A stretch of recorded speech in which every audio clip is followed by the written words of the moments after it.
seseorang wanita yang konon hafidhah dan saat ini sedang ramai diperbincangkan oleh para netizen karena berusaha untuk menafsirkan Al-Quran dengan pemahamannya sendiri. Sebagai disclaimer, video ini tidak akan menghakimi siapapun dan video ini murni sebagai diskusi. Bagi Anda yang mohon maaf di luar Islam, saudara-saudara yang di luar Islam, Anda boleh menyimak paparan dalam video ini, dalam diskusi ini. Tapi perlu ditekankan bahwa saya sedang berdiskusi tentang agama saya sendiri. Saya tidak melompat pagar. Diskusi kita kali ini, mohon maaf ya, saya bukan narasumber atau menggurui siapapun. Kita hanya berdiskusi. Saya sudah merangkum beberapa materi tentang ulumul Quran. Ulumul Quran adalah sebuah disiplin ilmu yang membahas tentang kitab suci Al-Quran dari berbagai sisi. Nah, apa saja yang dibahas dalam ulumul Quran ini? Di mana ulumul Quran sangat diperlukan dalam menafsirkan Al-Quran. Al-Quran memang bisa ditafsirkan oleh siapapun, tetapi dengan syarat yang telah ditentukan. Dalam video sebelumnya ada seorang penonton yang berkomentar, ribet amat sih memahami Al-Quran. Tidak ribet, tinggal kita membaca kitab-kitab tafsir para ulama yang sudah bekerja keras untuk menafsirkan Al-Quran. Itu saja, nggak repot ya. Atau kalau memang kita masih belum mampu untuk membaca teks-teks Arab seperti kitab-kitab tafsir, kitab tafsir Jalalain misalnya, kita bisa berguru kepada kiai atau ulama-ulama yang kita percayai. Salah satunya adalah Gus Baha misalnya. Baik, apa saja sih materi pokok dalam ulumul Quran atau ilmu bahasan Al-Quran ini? Yang pertama adalah waktu dan tempat diturunkannya Al-Quran. Dalam hal ini, sebuah ayat itu bisa dipahami secara utuh, secara menyeluruh, dan secara adil apabila kita tahu di manakah atau bagaimanakah sebuah ayat itu diturunkan. Misalnya dulu ketika Al-Quran melarang minum khamr atau minuman keras, itu bertahap, karena saat itu para sahabat Rasulullah yang sudah muslim ini masih juga banyak yang masih suka meminum minuman seperti itu. Awalnya dilarang secara halus dalam Al-Quran. Ada seorang sahabat yang sholat sambil teler. Nah, ini bisa jadi celah nanti bagi mereka-mereka yang kurang suka dengan Islam. Ini bisa jadi video ini dipotong kemudian jadikan bahan untuk menjelek-jelekan Islam. Ya, begitulah orang di luar sana. Ada sahabat yang begini ya, pertama kali Islam itu melarang khamr, tapi dalam larangan tersebut Al-Quran mengatakan bahwa dalam khamr itu ada manfaatnya, tetapi juga ada dampak buruknya. Itu ayat yang pertama yang mewarning khamr. Yang kedua, ayat turun lagi ayat bahwa apabila kalian sedang mabuk maka janganlah sholat. Dan pada akhirnya Al-Quran melarang khamr ini secara tegas, diharamkan. Nah, kalau kita tahu soal asbabun nuzul seperti itu, insya Allah kita akan bisa memahami Al-Quran secara utuh dan tidak suudzon. Tapi itu pun tergantung hidayah memang. Yang kedua adalah sejarah turunnya Al-Quran. Ini hampir sama dengan asbabun nuzul, tetapi sejarah turunnya Al-Quran ini mungkin lebih dekat daripada periodisasi daripada sebuah ayat itu diturunkan. Memang Al-Quran diturunkan tidak serta-merta dalam satu surat. Ada surat-surat tertentu yang diturunkan itu secara berangsur-angsur. Nah, ini juga bisa menjadi celah bagi mereka-mereka yang meragukan kebenaran Al-Quran. Katanya dalam penyusunan itu kan sudah tidak ada Rasulullah. Tidak seperti itu. Dalam penyusunan Al-Quran ini sudah ada bimbingan Rasulullah ketika saat itu beliau sedang masih sehat. Kemudian juga ulumul Quran mempelajari tentang sanad atau rangkaian periwayat. Jadi Al-Quran ini begitu diturunkan kepada Rasulullah langsung men-share kepada para sahabat. Jadi langsung dibacakan kepada para sahabat. Kadang juga ayat Al-Quran ini diturunkan saat Rasulullah sedang duduk bersama para sahabat itu. Kemudian disampaikanlah kepada mereka. Dan memang kualitas ingatan para sahabat Rasulullah saat itu memang masih prima. Mungkin ada yang kurang percaya, apa bisa seseorang yang sekali mendengar sebuah kalimat atau ayat itu langsung hafal. Begini, mungkin analogi seperti ini. Dulu kita yang lahir di tahun 80-an atau 90-an, sebelum ada HP, sebelum ada internet dan sebagainya, kita banyak kok yang bisa menghafal sila-sila Pancasila, kemudian nama-nama menteri. Itu terjadi pada tahun 90-an. Apalagi pada tahun 600-an, tentu saja ingatan manusia yang masih belum banyak terkontaminasi atau belum disibukkan oleh berbagai hal itu, mungkin tidak menutup kemungkinan ada orang-orang yang memiliki ingatan-ingatan yang sejam itu. Apalagi dalam Islam,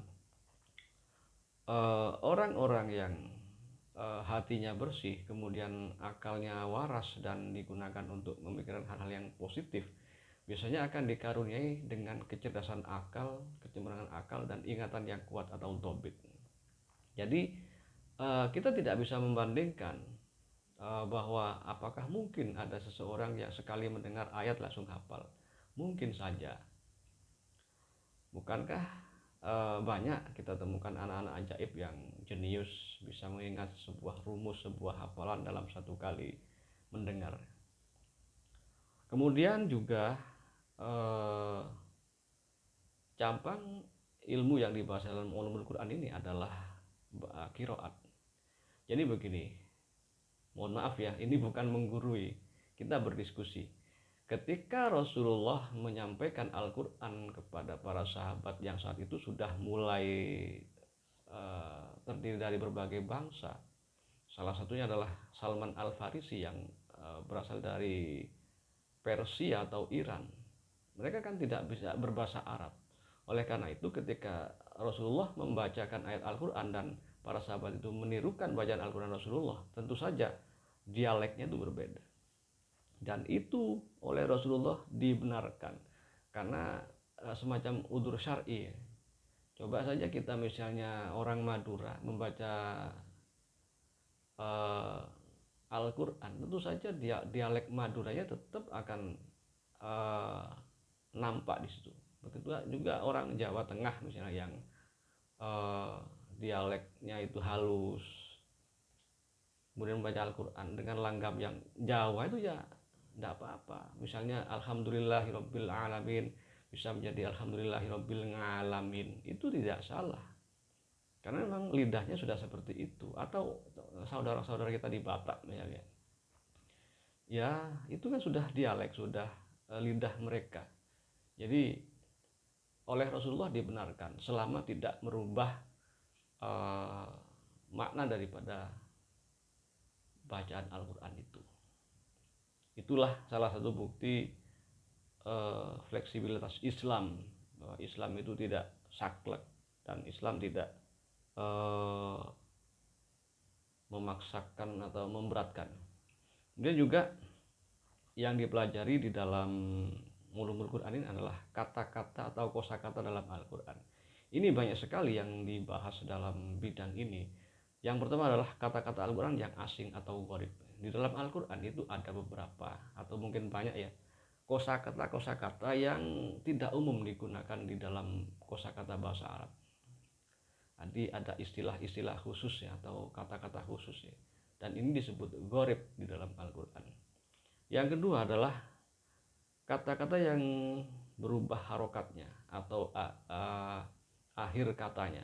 Dalam ilmu nahwu disebut mu'rab atau i'rab ya. Jadi apabila ini uniknya bahasa Arab ya, apabila ada suatu kata kemudian kata itu dimasuki oleh amil atau sebuah kata atau kalimat yang kata ya, atau frase yang itu termasuk misalnya amil nawasih atau amil-amil yang bisa merusak susunan kalimat, itu bisa berubah. Misalnya ada huruf jar. Huruf jar ini biasanya adalah beberapa huruf dalam ilmu nahwu yang apabila ia menempel pada suatu kata maka menyebabkan kata tersebut di akhir katanya bisa berubah dibaca kasroh. Ini memang lain dengan bahasa Indonesia. Jadi bahasa Indonesia seandainya dalam bahasa Indonesia ada orang nasi itu diambil dengan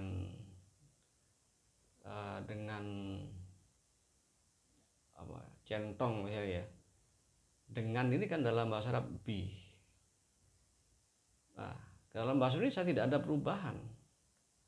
Nasi itu diambil dengan centongi, tidak seperti itu. Tapi dalam bahasa Arab apabila ada sebuah kata yang ditempeli atau didahului oleh amil jar atau huruf jar, maka bisa berubah menjadi diharokati kasroh. Contohnya doroba zaidun, Zaid memukul. Doroba zaidun Umaro, Zaid memukul Umar bisaifi misalnya, dengan pedang. Bisaifi, jadi awalnya bukan bisaifi karena kemasukan huruf ba atau b itu yang itu merupakan huruf jar, maka bisa menjadi dibaca bi. Kurang lebih demikian, dan mohon koreksi ya bagi teman-teman santri atau siapapun yang pernah belajar ilmu nahwu. Kemudian juga kata-kata Al-Quran yang mempunyai makna serupa atau homonim. Banyak kosakata di dalam bahasa Arab ini yang serupa. Salah satu contohnya kata hati, ada kolbun, ada hati, domirun juga hati maknanya, ada fuadun dan lain sebagainya. Jadi sebuah kata hati saja itu ada banyak kosakata dan biasanya digunakan secara khusus untuk menggambarkan spesifikasi kalimat tersebut. Untuk menyebut hati secara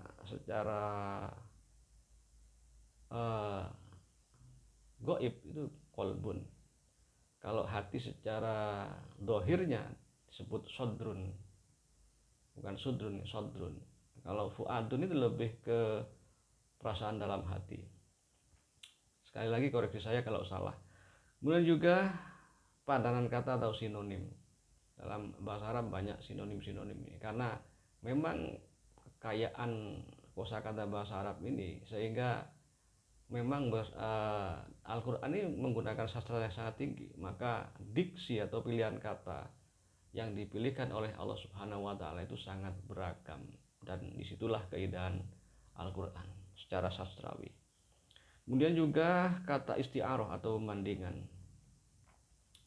Pembandingan ini misalnya kalau di dalam ilmu nahwu, isti'arah itu pembandingan, misalnya pembandingan yang sepadan, yang lebih, atau yang paling. Atau kalau dalam bahasa Inggris apa ya, superlatif, apa itu saya lupa itu ya. Ada misalnya you are the sweetest girl, kamu adalah perempuan yang paling manis. Dalam bahasa Arab juga ada seperti itu. Tapi juga ada pembandingan yang misalnya anta khairum min huwa. Jadi kamu lebih baik daripada dia. Jadi itulah kata-kata isti'arah atau pembandingan dalam Al-Quran. Kemudian juga ada penyerupaan atau tasbih. Ini ibarat-ibarat ya. Ada banyak dalam Al-Quran ya. Kemudian cabang yang kelima dari pembahasan ilmu ulumul Quran ini adalah makna Al-Quran yang berkaitan dengan hukum. Jadi banyak hukum-hukum syariat dalam Islam itu yang dibahas dalam Al-Quran, baik secara makna umum atau am yang tetap pada keumumannya, dan makna umum atau am yang dimaksudkan makna khusus. Ini salah satu contohnya mungkin begini, dari hadis ya. Jadi begini, kullu bid'atin dolalah, setiap bid'ah adalah sesat. Kata kullu atau semua dalam hal ini adalah kullu yang ada pengecualiannya. Misalnya semua siswa menggunakan jilbab, itu kan semua murid menggunakan jilbab, itu kan masih ada pengecualiannya. Untuk murid laki-laki kan tidak. Kemudian juga makna umum atau am yang maknanya dikhususkan untuk sunnah. Ada juga nas. Nas ini adalah hukum yang sudah tidak bisa diutak-utak ya, tidak bisa ditafsirkan, sudah tidak bisa ditasbihkan, pokoknya sudah paten dari Allah Subhanahu wa taala seperti itu. Seperti haramnya khamr. Tidak ada ulama yang berbeda pendapat tentang keharaman khamr, itu tidak ada. Kemudian juga mengenai makna Al-Quran ini juga dibahas tentang makna lahir. Sebuah kata dalam Al-Quran itu dideteksi apakah ini kata ini secara lahiriah atau ini kata kiasan. Seperti kata yadun kemarin, yadullah, tangan Allah itu, apakah ini ditafsirkan sebagai tangan Allah secara fisik dalam tanda kutip, atau ditafsirkan sebagai kiasan, dalam hal ini bermakna kekuasaan. Kemudian juga ada makna global atau mujmal. Al-Quran ini ada yang hukumnya itu dikhususkan untuk orang Islam, ada juga yang universal kepada seluruh umat manusia. Kemudian juga ada makna yang diperinci atau mufassal. Ini salah satu begini, ini keindahan Al-Quran ya. Inilah kecerdikan para mufassir Al-Quran. Ada sebuah ayat, ini saya baca potongannya ya. Atiullaha wa atiur rasul wa ulil amri minkum. Orang yang beriman bertakwalah kepada Allah dan bertakwalah kepada Rasulullah wa ulil amri minkum. Atiullaha, bertakwalah kepada Allah, wa atiur rasul, dan taatlah kepada Allah, wa atiur rasul, dan taatlah kepada Rasulullah, wa ulil amri minkum. Tetapi dalam taat kepada ulil amri atau pemerintah ini tidak ada kata khusus ati'u, tidak ada. Jadi atiullaha wa atiur rasul wa ulil amri minkum, itu artinya adalah ketaatan kepada pemerintah ini tentu saja disandarkan dengan ketaatan kepada Allah dan Rasulnya. Jadi apabila pemerintahnya misalnya dolim ya tidak, atau memerintahkan sesuatu yang enggak benar, maka ya tidak boleh ditaati. Sampai di situ loh kecerdasan atau kecerdikan dan ketelitian para mufassir ini. Jadi kalau saat ini ada orang yang menafsirkan Al-Quran dengan bermodalkan terjemahan, kemudian dinalar-nalar, dilogis-logiskan, tanpa memperhatikan rambu-rambu yang disusun oleh para ulama, ikan aneh. Apakah sampai nalar mereka dan sportivitas ilmiah mereka sampai seperti itu? Jadi teliti sekali. Apalagi kalau kita membaca tafsir Jalalain, itu per kata itu ditafsirkan. Tentu saja para pemirsa sudah tahu itu. Kemudian juga makna yang ditunjukkan oleh konteks pembicaraan. Artinya, seandainya ada dialog dalam Al-Quran ini, itu siapa kira-kira yang berkata dan dalam konteks apa. Dan juga makna yang dipahami dari konteks pembicaraan atau mafhum. Jadi misalnya Allah berfirman kepada Bani Israel misalnya, itu kan berbeda ketika Allah berfirman kepada Rasulullah konteksnya. Jadi tidak bisa dipukul rata. Kemudian juga nas yang melahirkan keraguan, muhkam, bukan keraguan ya, perlu penafsiran ya. Ada beberapa nas atau ketentuan hukum yang paten itu yang muhkam, tidak melahirkan keraguan, artinya sudah pasti paten. Misalnya haramnya khamr. Ada juga nas yang masih harus ditafsiri, yaitu ayat-ayat mutasyabihat ya, seperti contohnya tadi ayat yadullah fawqa aydihim misalnya. Kemudian ada juga nas yang maknanya tersembunyi karena suatu sebab yang terdapat pada kata itu sendiri. Waduh, jadi Al-Quran ini ibaratnya penuh sandi ya. Dalam keindahan bahasanya itu penuh sandi, penuh kode-kode, bahkan huruf-huruf Al-Quran pun. Kadang-kadang ada sebuah kata dalam Al-Quran itu yang dibaca dari depan itu seperti itu, dari belakang juga seperti itu. Kemudian juga kata-kata kode-kode seperti kaf, ha, ya, ain, shad. Itu para mufasir tidak bisa atau tidak berani menafsirkan apa artinya. Mereka hanya mengatakan wallahu a'lam bimuradihi. Hanya Allah yang lebih tahu tentang maknanya begitu. Kemudian ada juga ayat-ayat yang dalam tanda kutip menghapus dan yang dihapus atau nasikh mansukh. Jadi, berarti kok Al-Quran kontradiksi? Tidak seperti itu. Jangan langsung klaim-klaim dulu ya. Al-Quran dalam proses penurunannya ini ada perubahan-perubahan keadaan, konteks dan lain sebagainya. Seperti begini mungkin contohnya. Dulu Allah itu kan memerintahkan umat Islam berkiblat ke Masjidil Aqsa. Kemudian Allah merubahnya berkiblat ke Masjidil Haram. Mungkin seperti itu. Sekali lagi koreksi saya kalau salah. Kemudian juga ayat-ayat yang didahulukan dan ayat-ayat yang diakhirkan. Dalam penyusunan Al-Quran itu memang sangat berbeda dari apa yang diturunkan. Para ulama sepakat, saya baca dalam kitab At-Tibyan fi Ulumil Quran, ada perbedaan pendapat tentang ayat pertama yang diturunkan kepada Rasulullah ini Al-Alaq atau Al-Mudassir. Tapi lebih banyak para ulama yang mengatakan Al-Alaq. Pun ayat terakhir yang diturunkan kepada Rasulullah itu apakah surat Al-Maidah ayat 3 atau bukan. Tetapi dalam perbedaan ini pun ada bukti-bukti ilmiah dan sanggahan-sanggahan ilmiah.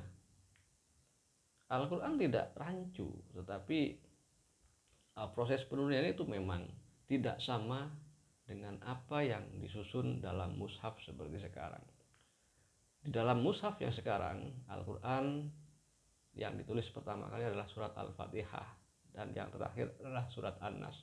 Padahal ayat yang pertama kali turunkan adalah Al-Alaq 1-5, Iqra bismi rabbikal ladzi khalaq dan seterusnya.